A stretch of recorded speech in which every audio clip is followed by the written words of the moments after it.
Bueno, pues buenos miércoles, bienvenidos a una nueva sesión de Charlando con los Gurús de MEDAC. Como cada miércoles, la persona con la que voy a charlar casi necesita presentación. Manu Heredia, fundador de BeSoccer. Posiblemente, bueno, no sé si es el marcador más grande del mundo y referente en startup y sobre todo malagueña. Buenas tardes. Buenas tardes, ¿qué tal? Manu, yo siempre empiezo las preguntas un poco a cuello. Yo sé que tú vives entre Málaga, Murcia, Madrid. ¿Dónde estás ahora? Yo ahora mismo voy en Málaga. ¿Estás en Málaga? Ayer estuve en Almería, el domingo estaba en Sevilla y el sábado en Extremadura. Porque ¿cómo es la vida de un startupero, Manu, de alguien como tú? ¿Cómo es tu día a día?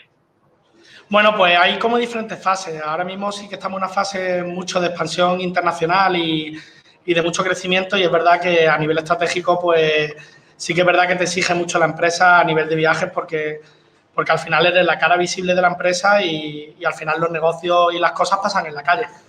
Pero en una primera fase, cuando se está iniciando, la verdad que la vida es muy poco glamurosa y lo que es estar en casa programando con tus movidas, echando muchísimas horas al ordenador. Y también yo creo que una parte muy importante dentro del emprendimiento es saber en cada momento dónde puedes aportar más tú como tu perfil. Entonces yo durante mucho tiempo ha sido pues estar encerrado en casa y programando, generando ideas y digamos que trabajando mucho. Y ahora pues me he tenido que adaptar a una manera diferente de trabajar. No es lo que más disfruto porque a mí lo que más me gusta es programar, pero sí que es donde creo que más beneficio le doy a la empresa, que es siendo un poco la imagen, dando a conocer el producto y sobre todo estando en una parte más estratégica y de visión global de cara a futuro. Porque la empresa, desde que empezó ¿no? en tu cuarto con la pierna rota hace tanto tiempo, ahora, ¿en qué ha evolucionado BeSoccer? ¿En qué ha cambiado? Pues yo creo que a nivel de empresa, digamos que hemos ido evolucionando, pero de una manera muy sana. Es decir, al final nosotros, yo desde un principio tenía una filosofía que era muy del emprendimiento americano. A mí me gustaban mucho todas estas movidas de, bueno, pues qué guay, de tener tu pues, comida gratis para los trabajadores, tener una serie de beneficios, después de un poco esa cultura de la unión del grupo y todo eso. Y sí que es verdad que pensaba que durante esta evolución iba a tener que dejar muchas de esas cosas de la filosofía que yo prodigaba. Pero es verdad que hemos conseguido, yo creo que mantenernos bastante fieles a lo que somos. Y a día de hoy, pues sí que es verdad que obviamente ha cambiado pues a nivel salarial, pues cobramos más de lo que cobrábamos antes, o a nivel de recursos tenemos muchos más recursos. Pero yo creo que al final lo que es la esencia y lo que es, digamos, el sentir del día a día del trabajo y la ilusión no ha cambiado mucho. Manu, en una startup de referencia como BeSoccer, ¿solo hay hueco para la gente joven? No, de hecho, llega un momento en el que en determinados perfiles tienes que colocar a gente que tenga experiencia y que haya pasado por determinados procesos. Yo, por ejemplo, cuando empecé, pues llegaba un momento en el que siempre tenía gente a tu alrededor que había pasado por la etapa en la que tú estabas pasando. Pues imagínate, pues era autónomo y cobraba 2.000 euros al mes.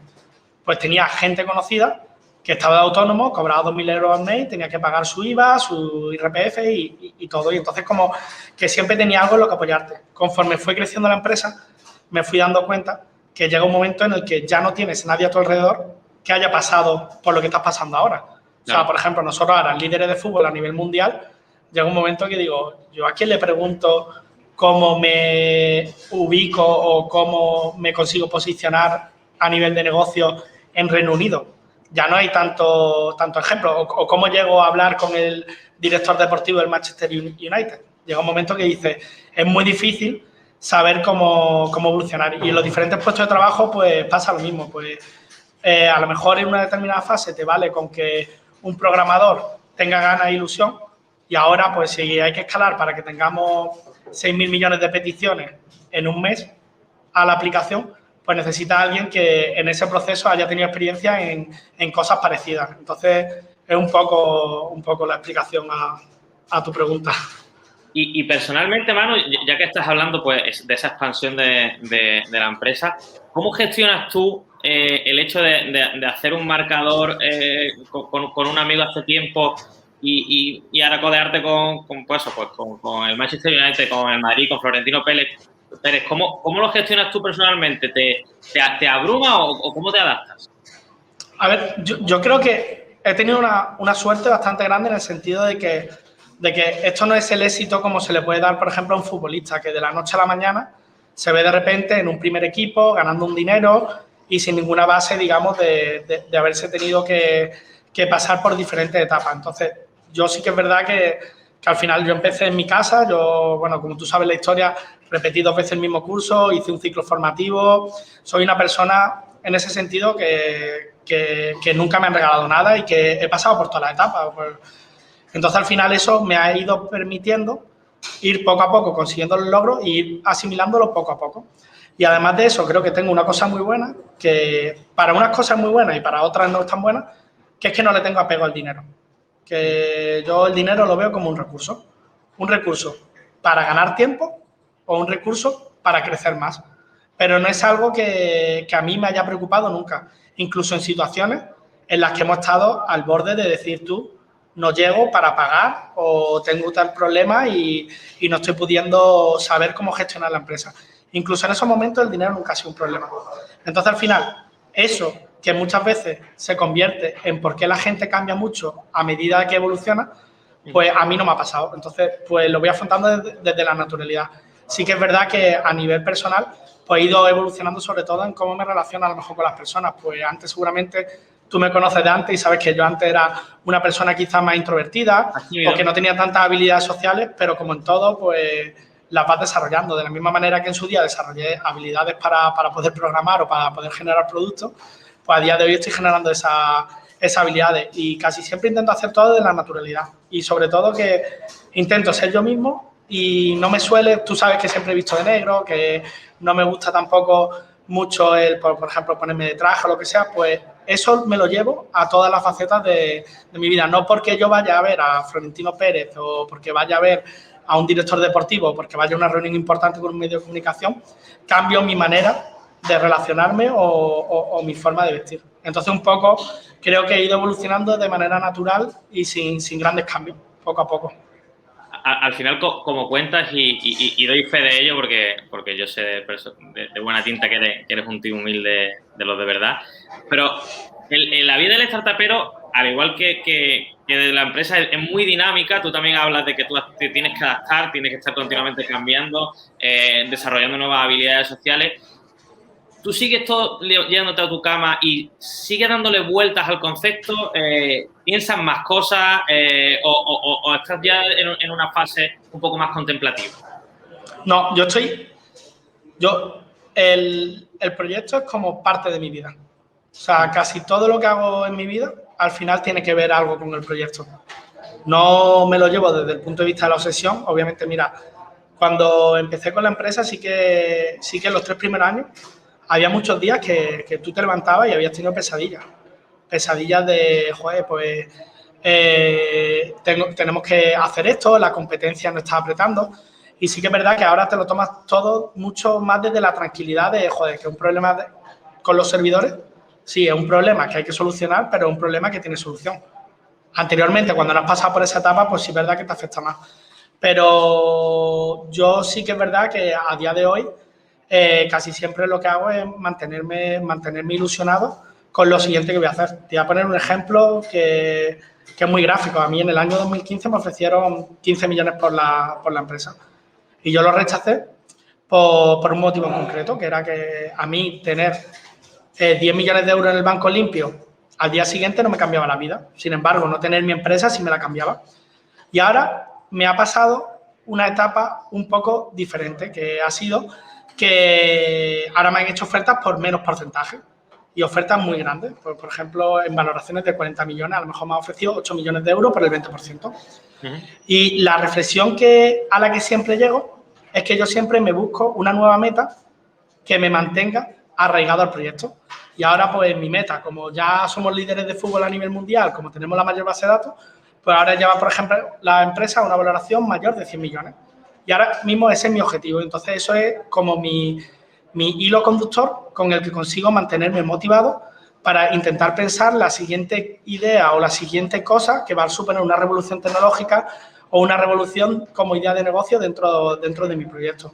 Entonces, un poco cómo me gestiono, pero sí que casi siempre estoy pensando en el proyecto o en cómo puedo mejorar a mi entorno, que al final son los que están involucrados en el proyecto. Porque bueno, una de las nuevas patas de BeSoccer es ProFootball, ¿no? ProFootball DB. ¿Se te ocurrió viendo Moneyball o cómo? ¿Qué es ProFootball? Bueno, o sea, la historia es un poco sentimental. La historia fue que mi madre estaba enferma de cáncer. Entonces, en la época en la que yo estaba empezando con un proyecto de la base de datos digamos, de ProFootball o ahora BeSoccer Pro, mi madre le detectaron metástasis. Entonces, yo iba al hospital, pues lo típico, a ver a mi madre eso, y uno de los días, pues me vino mi madre y me dijo, oye Manu, ¿qué tal en el trabajo? ¿Qué estás haciendo? Que estás perdiendo muchos días viniendo aquí, no sé qué. Y entonces yo le dije, mira mamá, digo, eso ahora mismo no es importante. Y me dijo, pero ahora mismo ¿con qué estás? Entonces le dije, bueno mamá, digo, ahora mismo no sé, digo, ahora mismo estoy pues con las cosas normales, pero no estoy pensando en eso, yo ahora mismo estoy centrado en tal. Y entonces ella cogió y me dijo una frase que a mí me marcó mucho, me dijo, para mí sí es importante, y me gustaría saber con qué te vas a poner a trabajar cuando yo me ponga buena. Entonces, los dos en esa conversación entendimos que claro, yo lo hago casi todo por reconocimiento. Entonces, mi madre me estaba diciendo, cuando yo me muera, tú, ¿cómo vas a conseguir motivarte para hacer algo? Necesito saber con qué te va a poner. Entonces, pues cogí y le dije que bueno, que me iba a poner a pensar y le iba a dar una respuesta porque ella me dijo que para ella era necesario. Entonces me fui a dar una vuelta y me puse a pensar, dije, mira, tengo que pensar algo que le tengo que contar. Y entonces estaba empezando con el proyecto este de BeSoccer Pro, de la parte para profesionales del fútbol.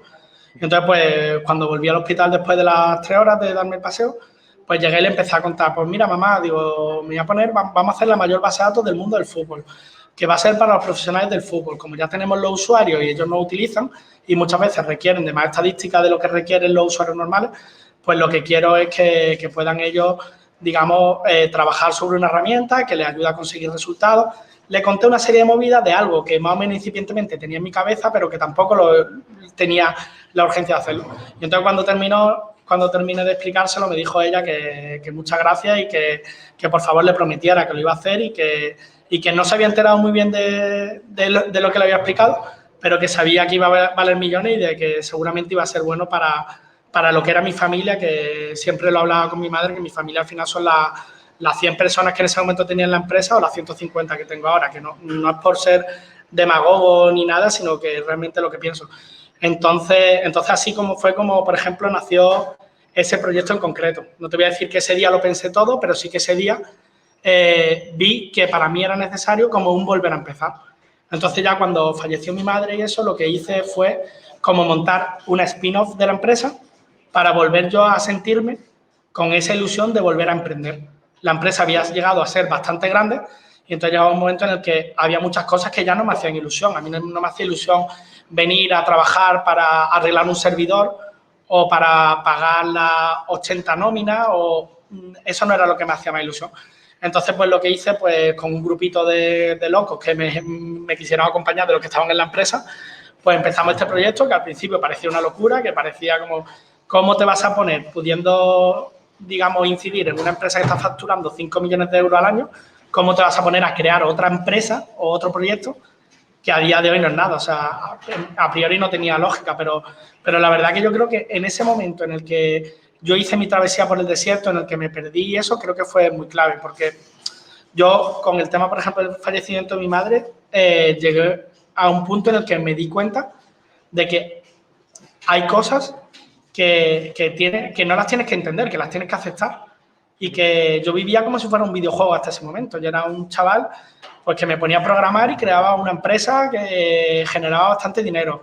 Que si me quería divertir, me divertía. Que si quería irme a algún sitio, me iba. Entonces, para mí, la vida era como muy fácil y eso me hizo ver que no, que al final la vida es como es, que las cosas pasan y que hay que aprovechar para eso, pues también incluso aprendí también que hay que aprovechar más para estar tiempo con los seres queridos, que ese tipo de cosas que dice que hay situaciones que no te das cuenta, pero que de repente un día cambian y ya no vuelven. Entonces yo creo que fue algo que me ha ayudado mucho a, de alguna manera, a reinventarme y a ser por lo que soy ahora, que soy una persona un poco más abierta al mundo y en algún momento he evolucionado a la hora de cómo estaba emprendiendo o desarrollando el proyecto. Bueno, pues promesa cumplida, total, ¿no? A tu madre. Sí, totalmente. Totalmente, tío. Manu, ¿tú disfrutas el fútbol o lo ves como un negocio?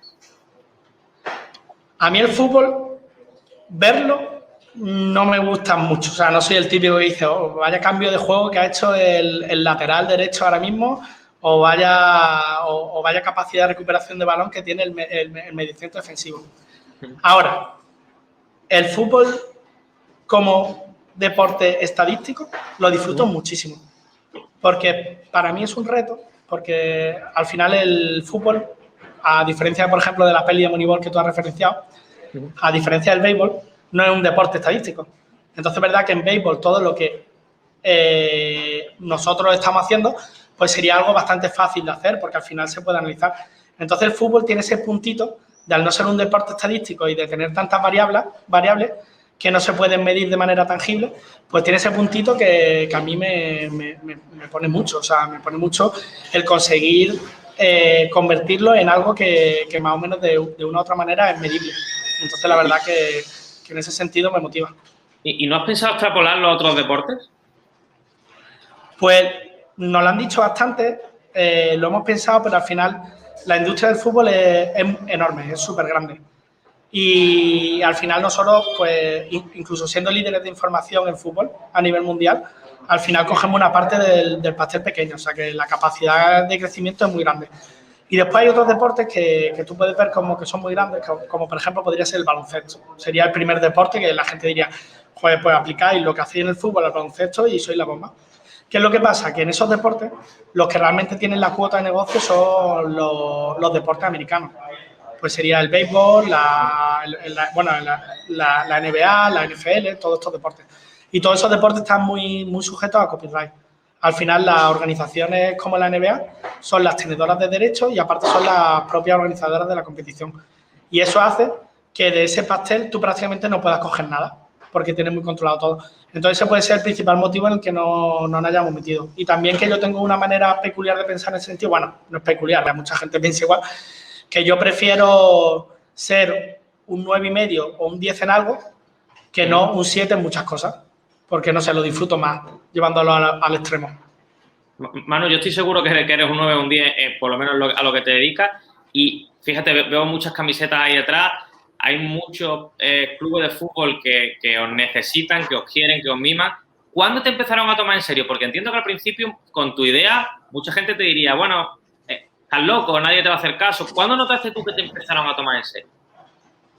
Pues tomarnos en serio, yo creo que prácticamente en la parte del fútbol y de dar consultoría deportiva a los clubes, prácticamente fue a partir del año pasado. Anteriormente sí, anteriormente teníamos B-Soccer por detrás y es verdad que yo ya solo ir a un club y saber que soy el que creó B-Soccer en su día o que somos la aplicación que todo el mundo tiene, te medio tomaban en serio, pero como que no tenían mucho bagaje ni habías demostrado prácticamente nada. Y entonces sí que es verdad que a partir del año pasado, que ya se hizo medio público, que estábamos trabajando con el Real Madrid, que le hacíamos consultoría tecnológica y consultoría deportiva, que teníamos acuerdos con muchísimos clubes que ya no eran solo de patrocinio, sino que le ayudábamos en la parte deportiva, fue cuando la verdad se nos empezó a tomar muy en serio. Sí que es verdad que de todas maneras yo esas cosas las llevo bastante bien. No soy una persona que porque vaya y de repente vea que no me están tomando en serio, piense, joder, tío, mira el tío este que es que no sabe ver, que tiene a la mejor empresa de datos enfrente, sino lo que pienso es, pues tendremos que hacerlo mejor.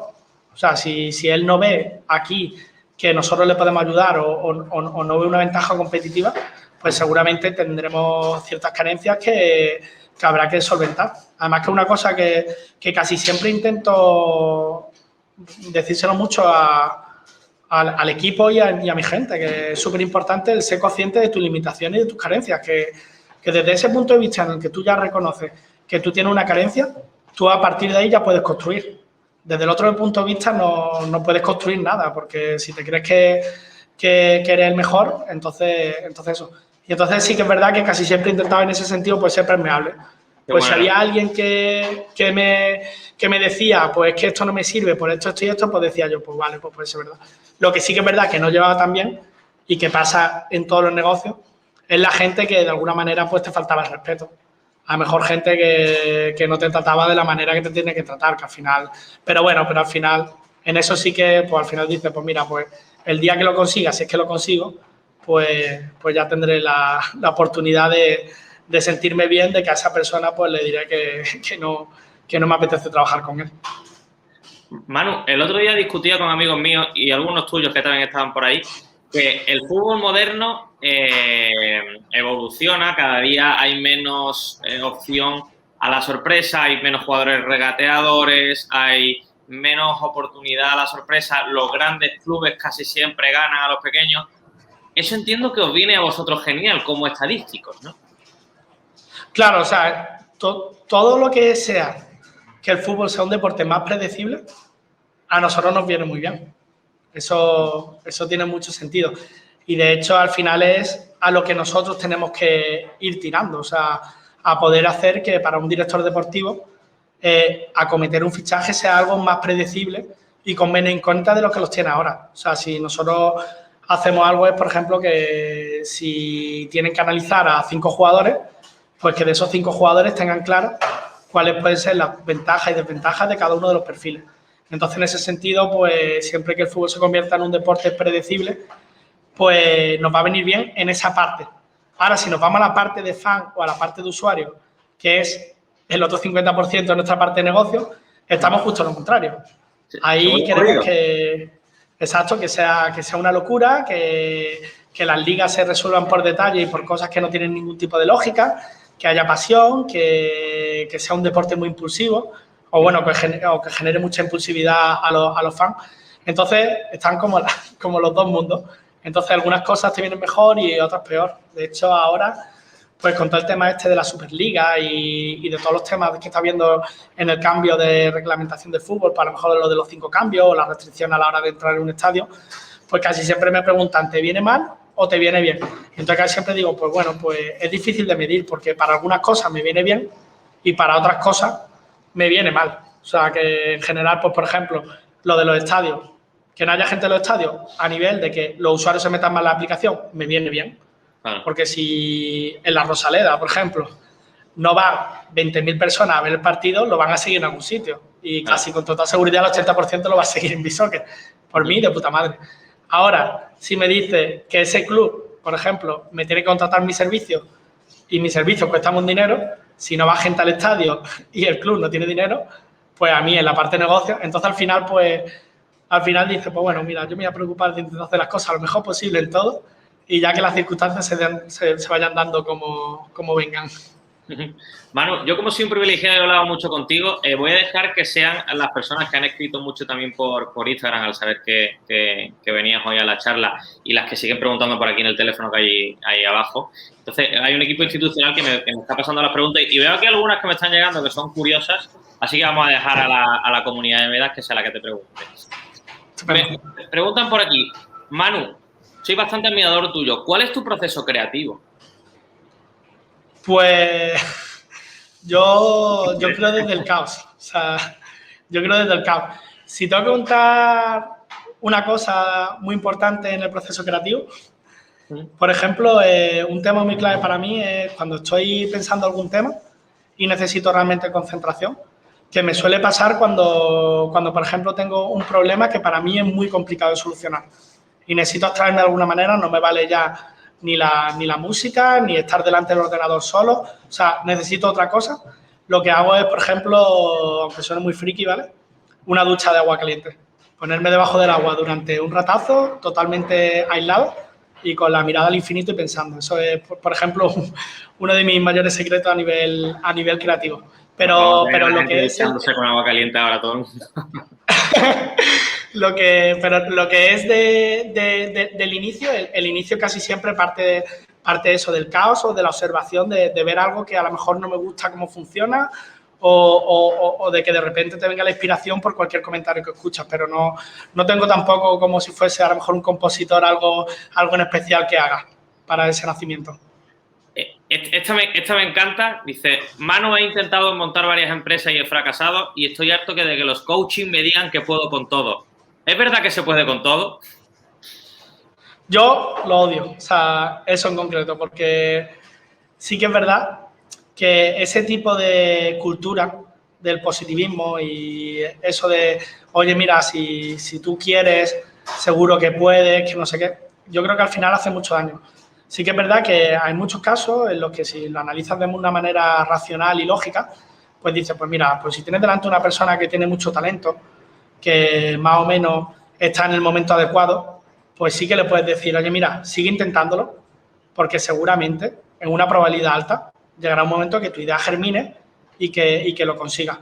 Pero muchas veces que se dan mensajes que son súper peligrosos. Yo muchas veces cuando doy charlas o cuando la gente me pregunta, yo lo digo, digo, mira, yo lo que he dicho antes, yo he repetido 2 veces, no tengo formación universitaria y si cuento mi historia es contraproducente, porque es la historia del éxito desde la nada y cuando parecía que no. Entonces, mi discurso parece que debiera ser el de tú inténtalo, tú puedes, lo vas a conseguir, pero yo casi siempre digo lo mismo, digo que mi historia no os confunda y penséis que esto se repite mucho. No. Esto es cuestión de un porcentaje muy pequeño de personas que llámalo suerte, aunque yo no creo que exista tanto la suerte, sino que existe la constancia, el talento y todo ese tipo de cosas y que al final pues sí tiene más probabilidad de llegar a tener suerte, pero intento que el mensaje no sea contraproducente. Yo lo que sí que creo es que la gente tiene que ser consciente que hay determinados momentos en los que ya lo ha intentado 3 veces, que parece que ya no se debe de intentar más, pues no lo intentes, porque es que lo mismo te va a ver en un año en una situación en la que no vas a tener ni una cosa ni la otra. Entonces, es difícil el tema. Se ve que hay mucha gente que te quiere y dice, Manu, eres un genio. ¿Qué significa ser patrocinador tecnológico? Me preguntan por aquí. Pues patrocinador tecnológico significa hacer el desarrollo, por ejemplo, de la app y de la web de un club. O, por ejemplo, si un club tiene imaginado una metodología de cantera y en esa metodología de cantera pues los entrenadores rellenan con Excel todos los datos, pues tú coges y le haces una herramienta que aglutine toda esa información y que se la centralice. Al final es intentar ayudarle en toda la parte tecnológica, que al final es uno de los departamentos en los que más carecen de recursos los clubes de fútbol, porque no es su core de su negocio. Aquí hay una que me hace mucha gracia y dice, Manu, ¿cuál ha sido el mejor futbolista al que has conocido? Yo diría que yo, pero ¿cuál es el que más has conocido? Bueno, no sé pues... Si tienes oportunidad en tu trabajo de conocer o de tratar con muchos futbolistas, por ejemplo. Sí, o sea, es verdad que no he conocido, o sea, que conocerlos, no he conocido a muchos futbolistas, digamos, de manera presencial, porque es verdad que no es parte de mi trabajo, pero seguramente, mira, por ejemplo, me acuerdo de estar cerca o de dar la mano. Por ejemplo, Messi le di la mano en la final de la Copa del Rey contra el Alavés, en el Vicente Calderón. Estaba yo en el antepalco y cuando subieron a por la Copa, pues tuve la oportunidad ahí de chocar la mano. Entonces ahí desbloquearíamos cuál es el jugador con el que has tenido contacto físico que sea más top. Que ahí sí que di en el cielo. Y después que haya tenido así contacto más real, pues ahora es cuando más estoy teniendo contacto con jugadores que anteriormente, porque ahora mi posición es más de eso. Entonces, pues por ejemplo, jugadores como Brahim o como Junior o como, no sé, jugadores de este estilo sí que ya voy teniendo más contacto. Otro por aquí. ¿Inviertes en otras empresas? Pues no invierto en otras empresas, pero sí que estoy muy abierto a intentar ayudar de manera desinteresada a otras empresas. O sea, soy una persona que en ese sentido sí que entiendo y he pasado por el proceso y sí que entiendo que muchas veces que una persona como yo, que ha pasado por todo el proceso, coja a otra persona y le diga, oye, mira, haz esto. Imagínate, a nivel de servidores, yo puedo dar consejos que dices tú, mira, pues voy a conseguir que adelante un año en tus conocimientos con 3, 4 trucos porque al final yo pasé por ese proceso. Entonces, a día de hoy no estoy invirtiendo, pero sí que de manera activa o cuando me llegan peticiones, sí que estoy muy abierto a intentar ayudar porque creo que es muy importante. No es como creer en el karma, pero sí es pensar en que si tú mejoras tu entorno, al final a ti te va a ir mejor, porque tu entorno crece y al final tú te beneficias de eso seguro. Entonces, sí que intento ayudar. Y vamos con las dos últimas. Esta me interesa. Me dice, Manu, ¿qué te estimula? Pues a mí realmente es lo que he dicho un poco antes. A mí lo que más me estimula es el reconocimiento. O sea, soy una persona que muchas de las cosas que he hecho durante mi vida las he hecho por reconocimiento. A mí me encanta el cuando consigo algo y se lo cuento a alguien y esa persona me dice, joder, tío, qué pasada, lo que has conseguido, cómo se te ha ocurrido esto, qué guay está. O sea, a mí eso es realmente lo que me alimenta el ego. Seguramente a lo mejor un poco por mis inseguridades creadas pues, de haber repetido, de haberte visto en una situación en la que yo me consideraba una persona muy inteligente, pero que no había sabido aprovechar en una fase inicial todo eso, entonces me vi ahí con una necesidad de demostrar que yo podía. Entonces, pues el reconocimiento es seguramente lo que más me estimula. Vale. Y esta última que va también a Coyo, dice, Manu, te escucho y claro, dice, ¿venderás algún día tu empresa? Entiendo que si no, que como has dicho, que quizá el dinero no te importe y que a lo mejor el reconocimiento es lo que más te interesa. ¿Venderás algún día tu empresa? Yo creo, mira, sinceramente, ahora mismo estoy en que si la llevo a valoración de más de 100 millones, pues puedo llegar a pensar de que la vendería. También te digo que seguramente cuando llegue a ese hito, pues me meteré en otro hito y diré, bueno, pues ahora quiero que cotice en bolsa. O ahora quiero que tener una sede en Nueva York o lo que sea. Entonces, en ese pensamiento, a mí, lo que sí que muchas veces me puede llegar a hacer plantearme vender mi empresa es porque yo al final a nivel accionarial, digamos que tengo como el 90% de la empresa. Hay ahora mismo un 5% que este año sí que a diferentes socios estratégicos le he vendido partes muy pequeñas para poder evolucionar a nivel de negocio. También por otra cosa que es muy importante, que es porque yo de cara a decisiones futuras me viene bien tener, por ejemplo, 2 millones de euros en el banco. Esto tiene una explicación muy lógica. Aunque yo no le tenga apego al dinero, mi posición ante una oferta grande es mucho más cómoda teniendo 2 millones de euros en el banco, sabiendo que tanto yo como mi familia tienen la vida resuelta, que si no los tiene. Entonces lo hice desde una manera lógica, es decir, me quiero colocar en esa situación para ser más frío a la hora de una posible oferta. Entonces, como tengo ese 90%, al final una cosa importante es que tenemos una política aquí en la empresa de gente que lleva ya mucho tiempo con nosotros o que ha cogido un papel muy importante en la empresa para retener el talento, pues le das phantom shares, que se llama, que son como acciones de la empresa que se ejecutarían en un futuro proceso de venta.